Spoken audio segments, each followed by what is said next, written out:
Absorbent और absorbent, इन दोनों में जो फोर्स ऑफ अट्रैक्शन होता है, पाए जाने वाले आकर्षण बल, उस आकर्षण बल की प्रकृति के आधार पर एड्जॉर्प्शन को दो भागों में डिवाइड किया गया है। ये दो टाइप का होता है एड्जॉर्प्शन, टू टाइप एड्जॉर्प्शन। किसके आधार पर इसको डिवाइड किया गया है एड्जॉर्प्शन को? तो नेचर ऑफ बॉन्ड, इनके मध्य पाए जाने वाले नेचर ऑफ बॉन्ड के आधार पर, नेचर ऑफ फोर्स, जो बॉन्ड पाया जाता है उसके आधार पर इसको nature of force between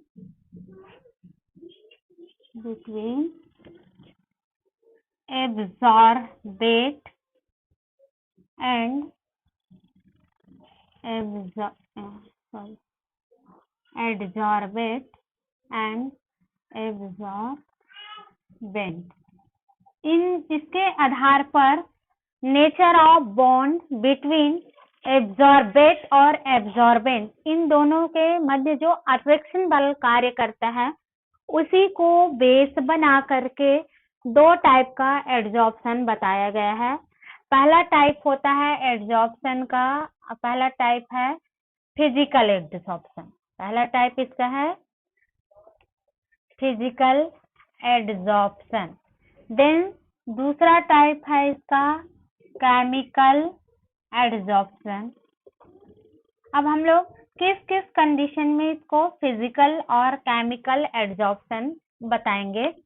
physical absorption के लिए कंडीशन बताया गया है कि यदि एब्जॉर्बेट और एब्जॉर्बेंट, इन दोनों के मध्य जो अट्रैक्शन बल कार्य करता है वो फोर्स ऑफ अट्रैक्शन यदि वीक हो, फोर्स ऑफ अट्रैक्शन कैसा होना चाहिए? वीक हो। फोर्स ऑफ अट्रैक्शन वीक होना चाहिए। क्या होना चाहिए? वीक हो फोर्स ऑफ अट्रैक्शन, तो इस टाइप के एड्जॉर्प्शन को कहा जाता है physical adsorption. Physical adsorption generally ऐसे बॉन्ड्स में पाया जाता है जिसमें वीक बॉन्ड हो। फॉर एग्जाम्पल देखें तो वांडर वाल बॉन्ड, एग्जाम्पल इसका देखें हम लोग तो वांडर वाल जो बॉन्ड होता है उसमें जनरली फिजिकल एड्जॉर्प्शन पाया जाता है। देन सेकंड होता है आपका केमिकल एड्जॉर्प्शन। तो केमिकल एड्जॉर्प्शन में बताया गया है कि जब फोर्स ऑफ अट्रैक्शन जो है वो फोर्स ऑफ अट्रैक्शन स्ट्रांग हो, याद रखना इसको, फोर्स ऑफ अट्रैक्शन स्ट्रांग हो, उस कंडीशन में हम इसको कहेंगे केमिकल एड्जॉर्प्शन। केमिकल एड्जॉर्प्शन जो है कोवैलेंट बॉन्ड में पाया जाता है। इसका एग्जांपल देखें तो जो कोवैलेंट बॉन्ड है इनके बीच अट्रैक्शन बल कार्य करता है वो स्ट्रांग होता है, और स्ट्रांग अट्रैक्शन बल होने के कारण इसमें जो एड्जॉर्प्शन की क्रिया होती है वो केमिकल एड्जॉर्प्शन होता है। तो according to nature of force, adsorbent and adsorbate, two types adsorption, chemical adsorption, then physical absorption. Physical adsorption van der Waals bond में पाया जाता है, क्योंकि van der Waals बॉन्ड जो होता है इनके मध्य अट्रैक्शन वीक होता है। लेकिन यदि फोर्स ऑफ अट्रैक्शन स्ट्रांग हो, फॉर एग्जांपल कोवैलेंट बॉन्ड, तो उसमें जो एड्जॉर्प्शन होगा उसको हम लोग केमिकल एड्जॉर्प्शन कहेंगे। इसमें कुछ चीजें और देखें, जब इनके मध्य जो फोर्स ऑफ अट्रैक्शन वीक होता है, फोर्स ऑफ अट्रैक्शन वीक होने के कारण इनके मध्य जो एनर्जी होती है वो रिलीज होती है। इस पॉइंट को याद रखना। इसमें टिप्स देखें तो एनर्जी हमेशा इसमें रिलीज होगा, energy is release, energy release होगा, और एनर्जी जब रिलीज होता है तो ये एनर्जी की क्वांटिटी देखें, मात्रा, तो वो कम होती है।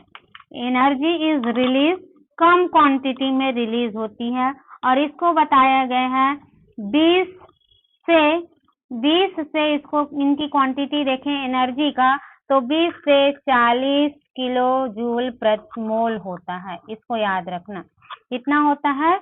तो वो 20 से 40 किलो जूल प्रति मोल होता है, किसमें, जब फिजिकल एब्जॉर्प्शन कराया जाता है तो एनर्जी जो रिलीज होती है वो कम क्वांटिटी में होती है और ये 20 से 40 किलो जूल मोल के आसपास होता है। लेकिन जब भी हम लोग केमिकल एब्जॉर्प्शन कराते हैं तो केमिकल एब्जॉर्प्शन कराने के लिए हमें चूंकि इसका जो बॉन्ड है वो स्ट्रॉन्ग बॉन्ड होता है, तो यहाँ पर एनर्जी रिलीज ना होकर के क्या होगा, एब्जॉर्ब होता है और इनके मध्य जो रिलीज एनर्जी है इनकी क्वांटिटी देखें, इनकी क्वांटिटी होती है 40 से 200 किलो कैलोरी होती है, 40 से 200 किलो जूल मोल होता है। इतना इसमें याद रखना कि जब हम लोग केमिकल एब्जॉर्प्शन कराते हैं तो उनके मध्य रिलीज होने वाली जो एनर्जी है उनकी क्वांटिटी हाई होती है और इसको समथिंग माना गया है 40 से 200 किलो जूल प्रति मोल के आसपास होता है केमिकल एब्जॉर्प्शन के लिए। लेकिन फिजिकल एब्जॉर्प्शन के लिए इनके लिए रिलीज एनर्जी कम होती है। तो इसका रीजन भी क्या है, रीजन क्या है कि इनके मध्य जो फिजिकल एब्जॉर्प्शन में जो बॉन्ड पाया जाता है अणुओं के मध्य वान डेर वाल बॉन्ड, वो बॉन्ड वीक होता है और इसको ब्रेकआउट करने के लिए, तोड़ने के लिए हमें कम एनर्जी की जरूरत होती है। और जबकि केमिकल बॉन्ड होता है कोवेलेंट बॉन्ड, उसमें बॉन्ड को ब्रेकआउट करने के लिए हाई एनर्जी की जरूरत पड़ती है। तो इस चीज को आपको याद रखना है केमिकल एब्जॉर्प्शन और फिजिकल एब्जॉर्प्शन में। फिर शॉर्ट में इसको नाम दिया गया फिजिकल एब्जॉर्प्शन को फिजियोजॉर्प्शन बोला जाता है और केमिकल एब्जॉर्प्शन को कीमोजॉर्प्शन कहा जाता है। क्या बोलेंगे, फिजिकल एब्जॉर्प्शन को फिजियोजॉर्प्शन और केमिकल एब्जॉर्प्शन को कीमोजॉर्प्शन कहेंगे। इसमें सबसे इम्पोर्टेंट चीज है वो है इन दोनों के मध्य अंतर। जनरली इसमें से क्वेश्चन आता है कि एनी 5 डिफरेंट बताइए या एनी 3 डिफरेंट बताइए फिजियोजॉर्प्शन एंड कीमोजॉर्प्शन। तो इसमें मैं कुछ अंतर आप लोग को करा देती हूँ जो बहुत ही इम्पोर्टेंट है और इसका यदि डेरिवेशन के लिए आता है, इसका डिटेल्स आता है, डिस्क्रिप्शन के लिए आता है कि फिजियोजॉर्प्शन क्या है या कीमोजॉर्प्शन क्या है, तो इसमें आपको पूरी डिटेल्स को भी एक्सप्लेन करनी है। तो हम लोग देख लेते हैं अंतर, डिफरेंट किसके किसके बीच देखना है, डिफरेंट बिटवीन कीमोजॉर्प्शन एंड फिजियोजॉर्प्शन। ये बहुत पूछा जाता है फिजियोजॉर्प्शन और कीमोजॉर्प्शन में क्या डिफरेंस होती है। तो हम इसको अलग अलग पार्ट में, 2 पार्ट में डिवाइड करके इसको मैं एक्सप्लेन कर देती हूँ फिजियोजॉर्प्शन और कीमोजॉर्प्शन को। एक साइड ले रही हूँ एक साइड ले रही हूँ मैं फिजियोजॉर्प्शन,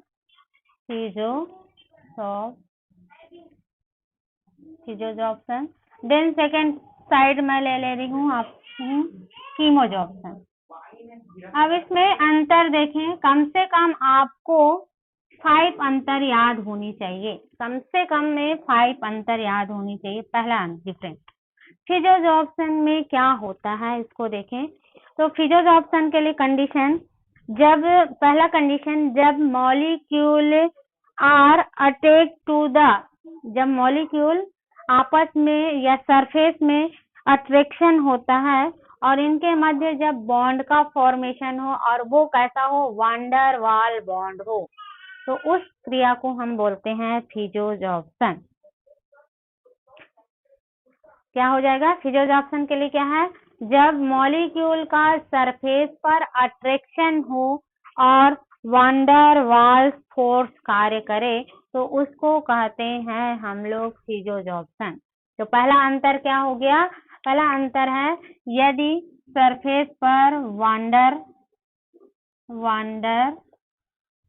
वाल फोर्स, यदि वान डेर वाल फोर्स क्या हो, कार्य करता हो, van der Waals force in molecule में यदि वान डेर वाल फोर्स हो तो उसको हम लोग बोलेंगे फिजोजॉर्प्शन, पहला अंतर। लेकिन यदि मॉलिक्यूल के मध्य कोवैलेंट फोर्स हो, कोवैलेंट फोर्स इन मॉलिक्यूल, तो उसको हम लोग कहेंगे कीमोजॉर्प्शन।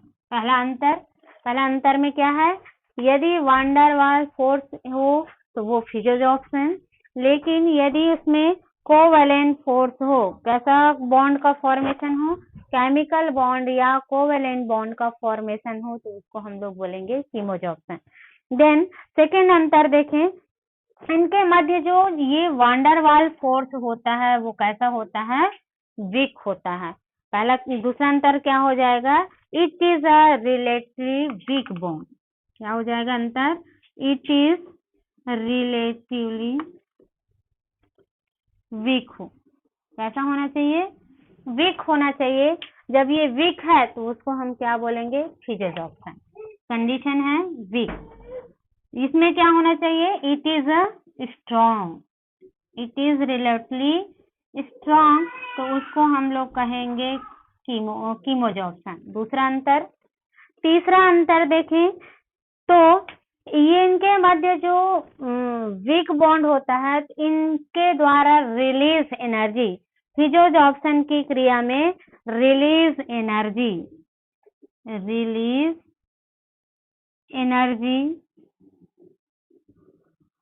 एनर्जी इनका होता है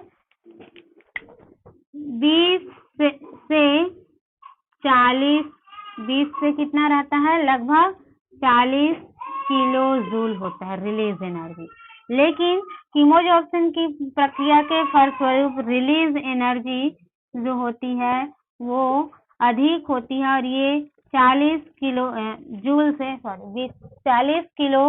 जूल से होता है 200 किलो जूल। इतना याद रखना है, ये अंतर होती है दोनों में। तीसरा अंतर हो गया। चौथा अंतर देखें कि फिजोजॉर्प्शन की क्रिया एक प्रकार का रिवर्सिबल प्रोसेस होती है। फिजोजॉर्प्शन की क्रिया कैसे होती है, रिवर्सिबल मतलब जैसे ए है, ए किस में कन्वर्ट हो रहा है, बी में, या बी फिर से पुनः किस में कन्वर्ट हो जाएगा, ए में। ये फिजोजॉर्प्शन की क्रिया जो होती है एक प्रकार का रिवर्सिबल होता है, इट इज अ रिवर्सिबल। लेकिन जो कीमोजॉर्प्शन होती है वो कभी भी रिवर्सिबल नहीं होता है। कैसा होता है, इनरिवर्सिबल।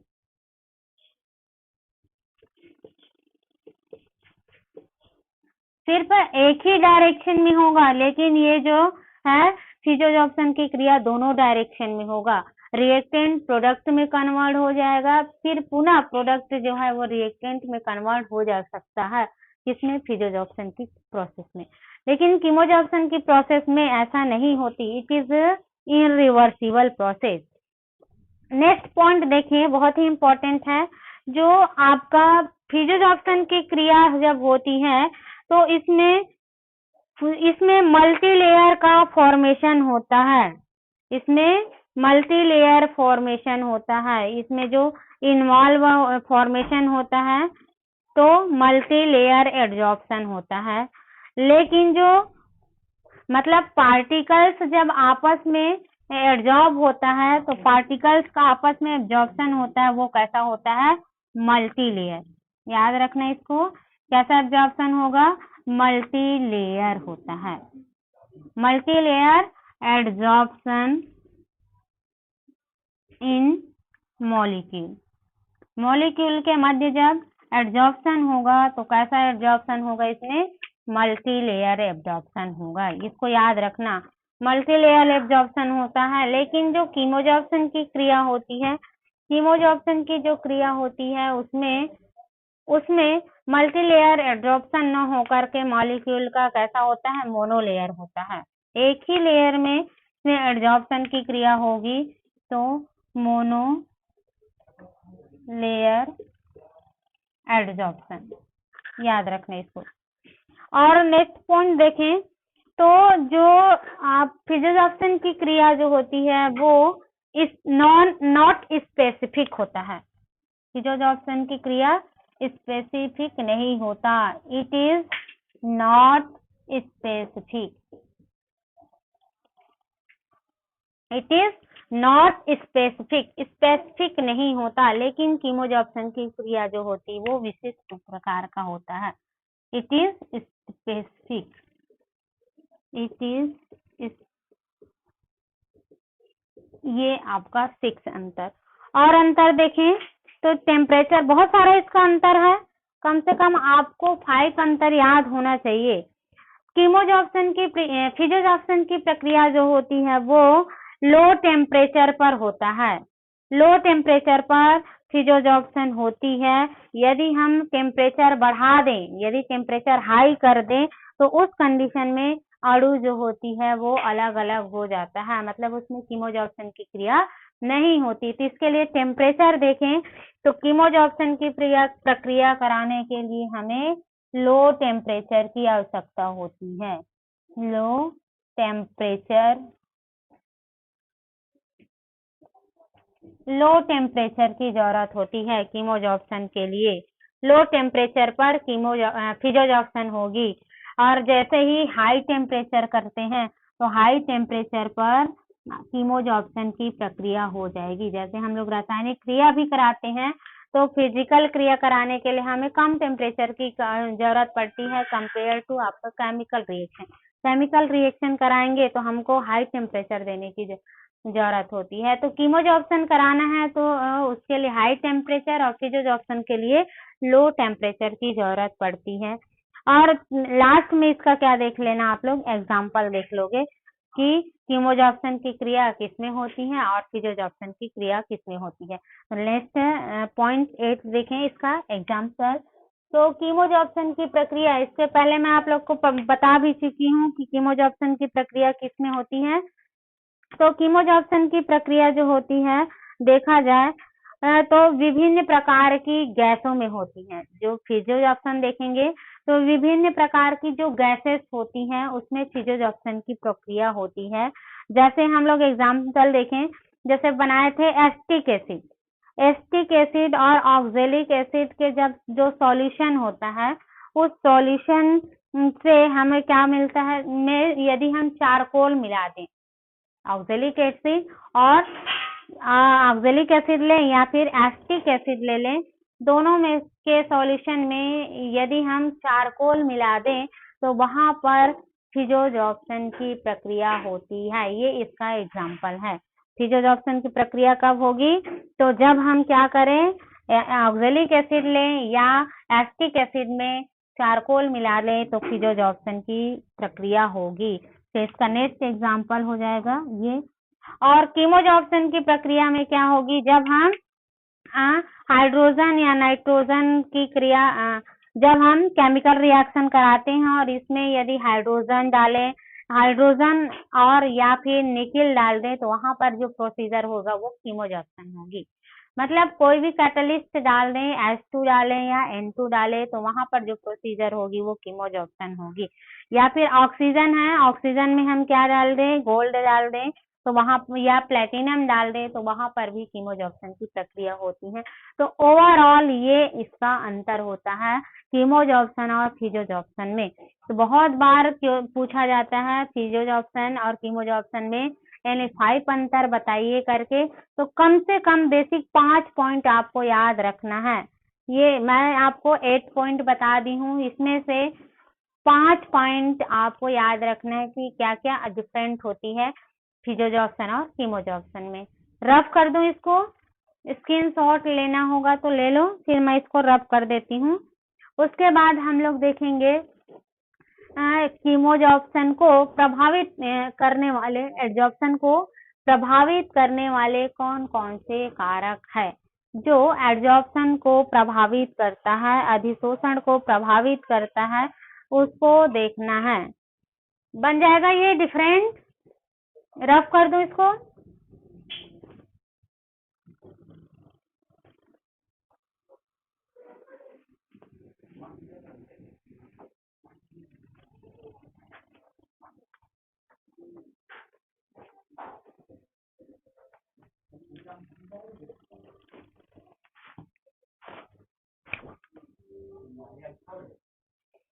अधिशोषण को प्रभावित करने वाले कारक।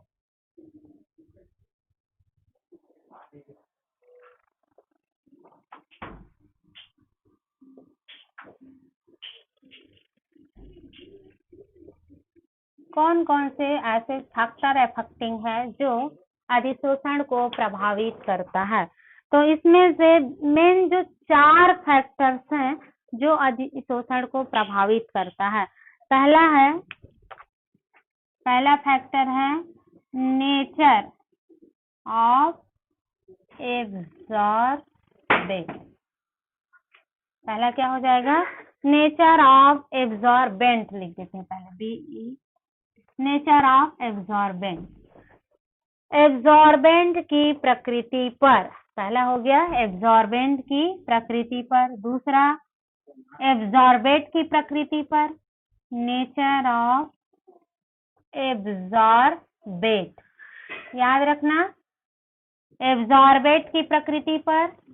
तीसरा होता है टेम्परेचर, तीसरा पॉइंट है आपका टेम्परेचर।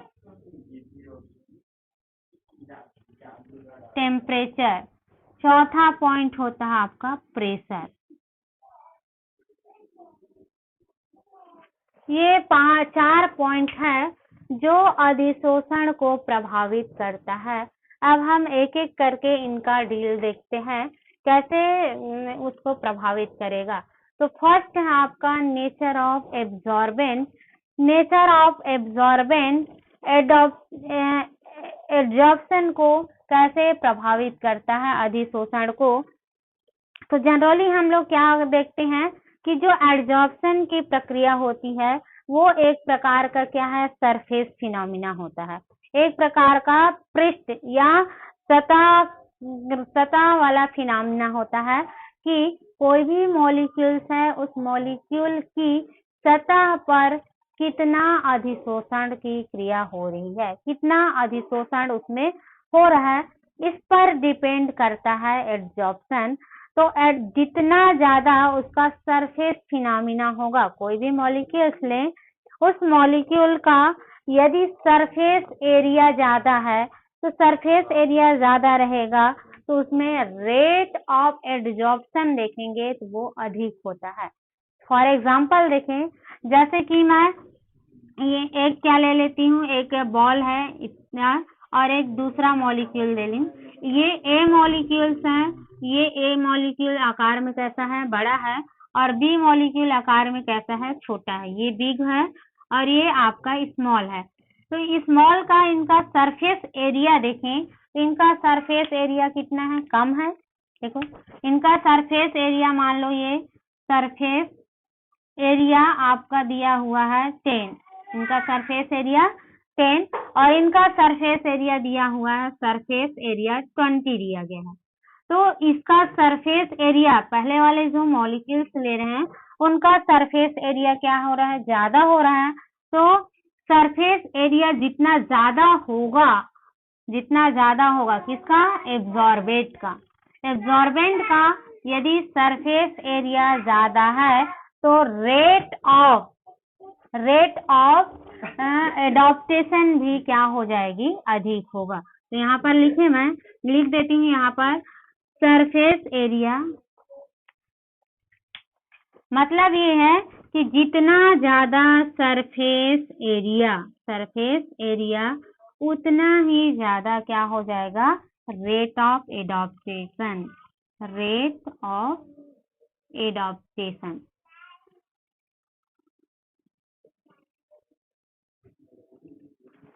तो हम लोग क्या बोल सकते हैं कि सरफेस एरिया जो होती है वो रेट ऑफ एडॉप्टेशन के समानुपाती होगा। जो रेट ऑफ एडॉप्टेशन है उस रेट ऑफ एडॉप्टेशन का समानुपाती होगा सरफेस एरिया। जितना ज्यादा सरफेस एरिया होगा उतना ही ज्यादा उसमें रेट ऑफ एडॉप्टेशन होगा। और एग्जांपल देखें इसका, तो मान लो हम लोग क्या लिए, कोयला ले लिए, कोयले को ले लिए, ये मान लो ये कोयला किस फॉर्म में है, सॉलिड फॉर्म में है, ठोस अवस्था में है। और दूसरा हम लोग क्या ले लेते हैं, पाउडर फॉर्म, मान लो ये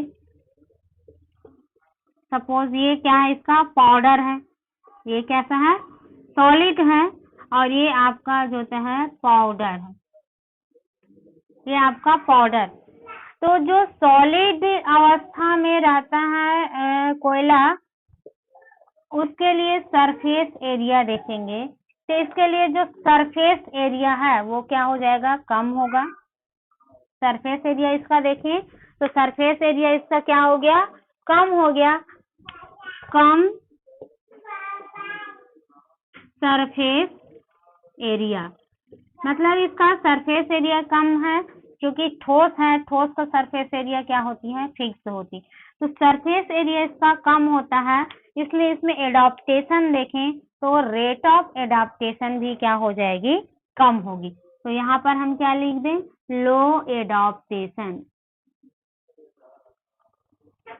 मतलब सीधा सा कहने का ये है कि यदि कोई भी एब्जॉर्बेंट है, उस एब्जॉर्बेंट का सरफेस एरिया कम रहेगा तो रेट ऑफ एडाप्टेशन भी कम होगा।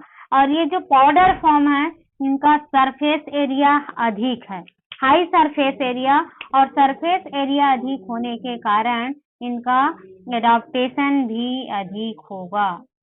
इस चीज को आप लोग याद रख लो कि जब वो सॉलिड फॉर्म में है, फिक्स्ड फॉर्म में है, स्टेबल अवस्था में है, तो उनके लिए क्या हो जाएगा, कम सरफेस एरिया होगा और उसका एडाप्टेशन भी कम होगा। लेकिन यदि वो पाउडर फॉर्म में है तो उसमें एडाप्टेशन भी क्या हो जाएगा, अधिक होगा। ये पहला पॉइंट है।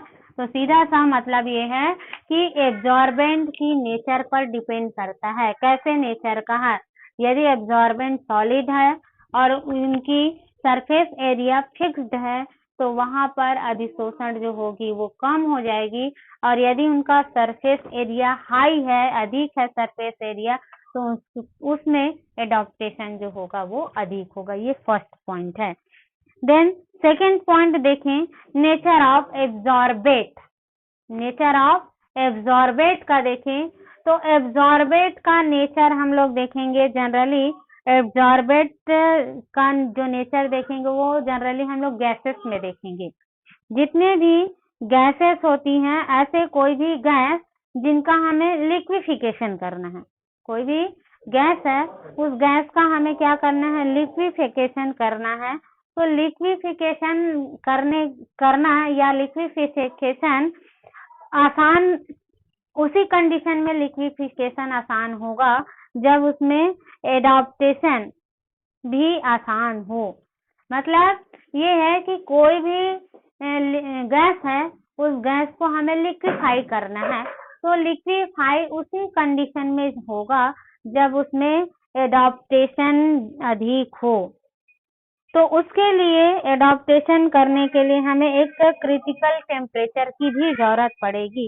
एक क्रिटिकल टेम्परेचर होता है, उस क्रिटिकल टेम्परेचर पर ही कोई गैस लिक्विफाई होता है, और उस क्रिटिकल टेम्परेचर के बाद उस गैस का लिक्विफिकेशन होना रुक जाता है, मतलब वो लिक्विफाई नहीं हो सकता। एक निश्चित ताप तक के उसमें लिक्विफिकेशन की प्रक्रिया होगी, और जब उसमें और भी टेम्परेचर बढ़ाते हैं तो उसमें लिक्विफिकेशन की प्रक्रिया नहीं होती है, क्योंकि उस गैस का जो सरफेस है वो पूरी तरह से खत्म हो जाता है, और जब उसका सरफेस ही नहीं है तो उसमें लिक्विफिकेशन या एडाप्टेशन की प्रक्रिया नहीं होती है। तो बहुत सारे गैसेस हैं, उस गैसेस या एब्जॉर्बेट है, उस एब्जॉर्बेट की नेचर पर डिपेंड करता है कि उसमें कितना एब्जॉर्बेंट होगा। एब्जॉर्बेंट है ना, सॉरी थोड़ा मिस्टेक हो गया है, एडीएस, तो उन पर डिपेंड करेगा। तो जैसे गैसेस में देखें, हम लोग कुछ गैसेस ले लें, ये जनरली याद रखना, ये नेचर ऑफ एब्जॉर्बेंट जो है जनरली गैसेस होती हैं, तो उस गैसेस पर कैसे डिपेंड करेगा। तो मैं कुछ गैसेस ले रही हूँ, जैसे कि हम लोग ले लें सल्फर डाइऑक्साइड SO2, और उसमें हम उनका एक क्रिटिकल टेम्परेचर देखेंगे, और उस क्रिटिकल टेम्परेचर के अकॉर्डिंग उसमें अमाउंट ऑफ एब्जॉर्बेंट देखेंगे। कितना उसमें एब्जॉर्प्शन की क्रिया होगी। जैसे यहाँ पर मैं लिख देती हूँ गैस, यहाँ पर critical temperature A B, critical temperature, और तीसरा देख रही हूँ मैं अमाउंट ऑफ एब्जॉर्बेंस,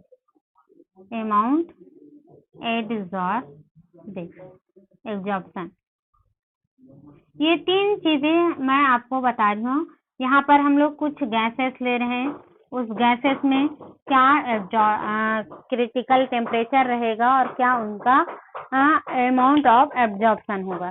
तो कुछ गैसेस ले रही हूँ, जैसे मैं ले रही हूँ SO2, sulphur dioxide, ammonia NH3, CO2 carbon dioxide, और देखें CH4 methane, CH4, CO carbon monoxide, nitrogen और हाइड्रोजन। कुछ गैसेस ये ले रही, नाइट्रोजन और हाइड्रोजन, ये कितने गैसेस ले रही है। अलग से क्वेश्चन भी बनता है इसमें। ये गैसेस ली हूँ, अब इस गैसेस को देखें कि ये किस किस टेम्परेचर पर इनमें कितना कितना एब्जॉर्प्शन की क्रिया होगी। क्रिटिकल टेम्परेचर देखें, यदि क्रिटिकल टेम्परेचर 430 हो, इसके लिए सल्फर डाइऑक्साइड के लिए, तो इसमें अमाउंट ऑफ एब्जॉर्प्शन होता है 380। कितना होता है? 380 होता है। अमोनिया का देखें तो अमोनिया के लिए 406 है। कितना इस अमोनिया के लिए? 406 है। इनमें रेट ऑफ एब्जॉर्प्शन देखेंगे, अमाउंट ऑफ एब्जॉर्प्शन, तो ये होता है 180। ऐसे सभी गैसेस का आप लोग को देखते जाना है। इसके लिए है 304, 190, 134, मैं लिख दे रही हूँ, 126, और है आपका 33।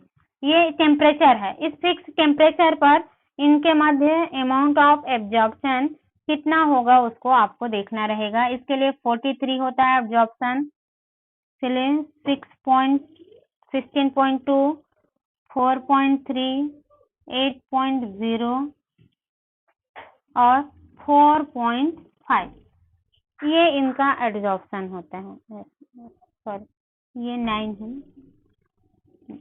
ये रेट ऑफ एब्जॉर्प्शन है।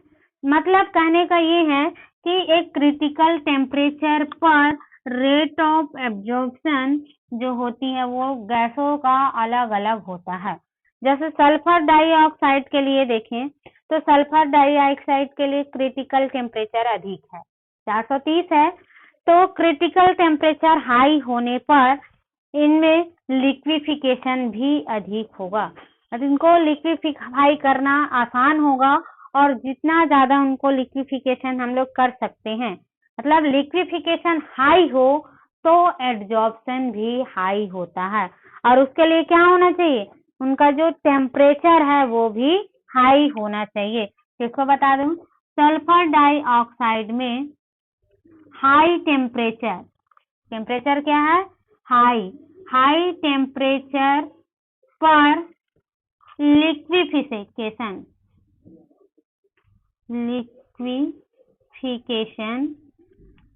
हाई हो रहा है। लिक्विफिकेशन भी क्या हो रहा है? हाई हो रहा है। और लिक्विफिकेशन इसमें जब हाई है तो एब्जॉर्प्शन भी हाई होगा। इस चीज को आपको याद रखना है। टेम्परेचर यदि ज्यादा है तो जितना ज्यादा टेम्परेचर होता है उनमें लिक्विफिकेशन भी उतना ज्यादा होता है, और लिक्विफिकेशन जब ज्यादा हो तो उनमें एब्जॉर्प्शन भी क्या होगा? हाई होगा। किसके लिए देखी हम लोग? सल्फर डाइऑक्साइड के लिए। इसमें इन सारे गैसेस में देखें या पीरियोडिक टेबल में देखोगे तो जो हाइड्रोजन गैस है उस हाइड्रोजन गैस के लिए क्रिटिकल टेम्परेचर सबसे कम होता है। H2 के लिए क्रिटिकल टेम्परेचर कितना होता है? वो 33 कम है। लो टेम्परेचर लिख दूं मैं यहाँ पर, लो टेम्परेचर, क्रिटिकल टेम्परेचर इसका क्या है? कम है। तो कम लो टेम्परेचर होने पर इसका लिक्विफिकेशन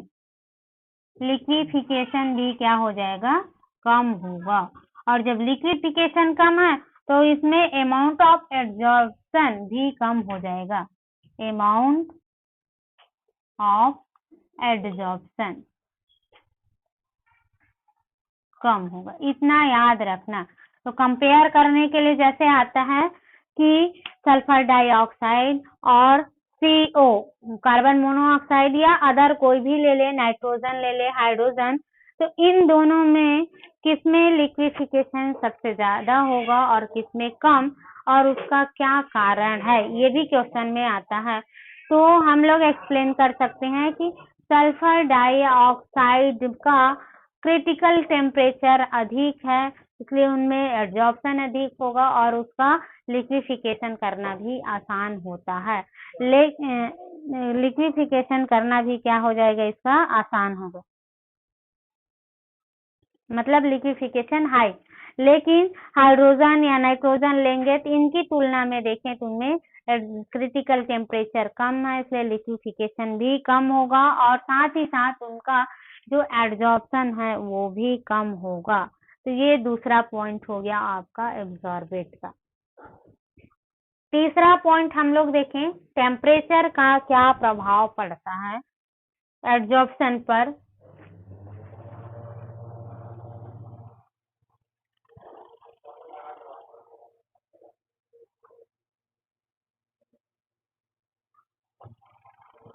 टेम्परेचर का क्या प्रभाव पड़ेगा, तो देखिए एब्जॉर्प्शन जो होती है जनरली हम लोग जानते हैं, अधिशोषण की जो प्रक्रिया होती है वो एक प्रकार का एक्सोथर्मिक प्रक्रिया होती है। एक्सोथर्मिक प्रक्रिया होती है, इस एक्सोथर्मिक प्रोसेस होने के कारण जो एक ली सितेलियस प्रिंसिपल हम लोग पढ़ते हैं, ली सितेलियस का एक प्रिंसिपल आता है, नियम आता है, उसके अकॉर्डिंग हम लोग क्या देखते हैं कि जो एब्जॉर्प्शन की प्रक्रिया होती है वो एक प्रकार का एक्सोथर्मिक प्रक्रिया होती है और एक्सोथर्मिक प्रक्रिया होने के कारण ये हमेशा लो टेम्परेचर पर होता है।